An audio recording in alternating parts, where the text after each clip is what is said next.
Literally, as I was recording the last video, I was like, maybe I should make more specific videos about budgets. So I did. Hey everybody, welcome back to Mind Tide. I'm your host Kyle, and let's waste no time. Today we're going to be talking about the 50-20-30 rule.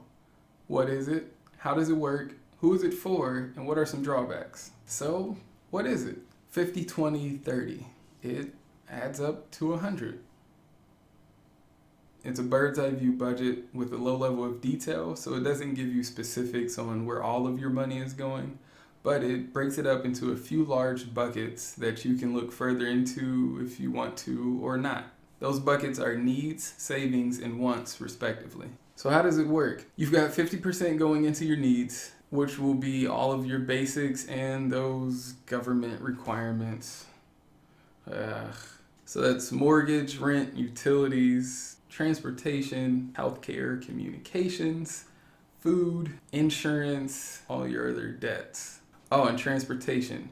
But for your debt, that's only going to be the minimum payment required, because without that, you would be delinquent. 20% is savings. So that's putting money into your savings account, your emergency fund, any retirement accounts, any investments, and extra payments on debt. That, of course, shouldn't happen until you have an emergency fund saved.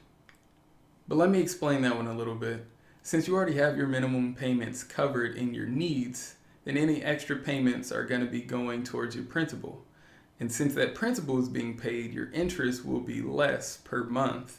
And long term, you will be saving money since you're not paying as much in interest. And then 30% is going to your wants. So this is tithes given to charity, putting money away for a vacation, although some may say they need that trip to Punta Cana. Did I say it right? Entertainment, nice restaurants, date nights, hobbies, gadgets, etc. Whatever you're into. But remember, this is all after-tax take-home dollars. So say your gross annual income is $50,000. Let's assume 20% is taken in taxes. So now you have $40,000 left for your take-home. That would leave you $20,000 for your needs, $8,000 for savings, and $12,000 for wants. But wait, if I have to figure out my totals to get to the 50-20-30, aren't I already looking at the details? Why not do a full budget? Well, yes and no. If you're doing it manually, then yes, you would be calculating out all these details. But if you're using a budgeting app like Mint, then you can use the pre-sorted categories that they already give you, and that will give you a good standing of where your money is month to month. Who is it for? I'd say it's for beginner to intermediate budgeters. People who don't care or have the time to be very involved in all the details of their finances, but just need a good gauge of where their money is going. Or for the person who gets overwhelmed with too many categories, because again, this is only 3 major categories that you're looking at. And also for the person that can legitimately live within the realms of the 50, 20, and 30 buckets, which as stated in the previous video, isn't always likely. What are the drawbacks? What if your life can't fit inside these buckets? What if the minimum payments with all of your debt included push you above 50% of your income? What if your needs are only 40% of your income? What if you make so much that you can't fathom spending 30% on wants? What if you're like me and you want to be debt-free by 2023 and 20% towards savings isn't enough? And it also might not be great for the person who needs more structure in their spending. But I figured this is best time as any to say that if you can't fit your needs into 50% of your income, then maybe this would be a good eye-opener to see that maybe you need to adjust some of your lifestyle habits. Maybe it's an apartment that you can't afford and you need to downgrade, or a car that just is too much for you. Or maybe you've extended yourself on too many loans and you have too much debt and your minimum payments are just too much for you to bear.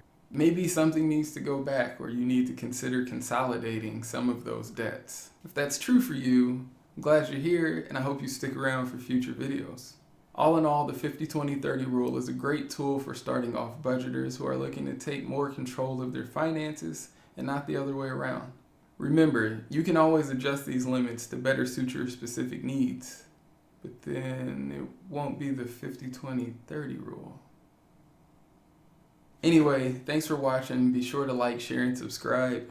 It's also with a heavy heart that I'm recording this video. I got news of Kobe Bryant's death and also the death of his daughter while I was preparing for this video. And it's just really sad because I've grown up with Kobe my whole life, from playing Kobe Bryant courtside on N64 and watching all his championships, his dynasty in LA. He will truly be missed in all of sports, all of his knowledge, his wisdom.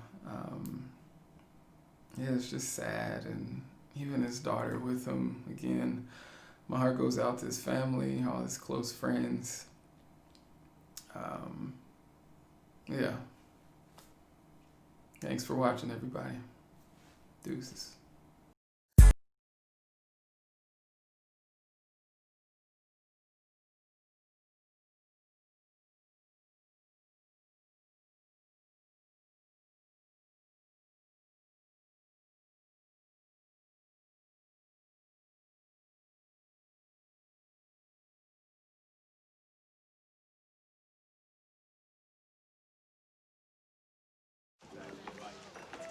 Jalen!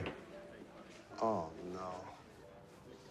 Hey, Cole, how you doing? How retirement treating you? It's great, man. It's great. Just, a little writing, a little investing. Nice. So I don't know if you saw the thing on Twitter about your statue. I don't pay attention to that stuff. Yeah, I figured that. Me either. A drink, Mr. Bryant? Yeah, I'll have a vodka martini. How many olives would you like? 81.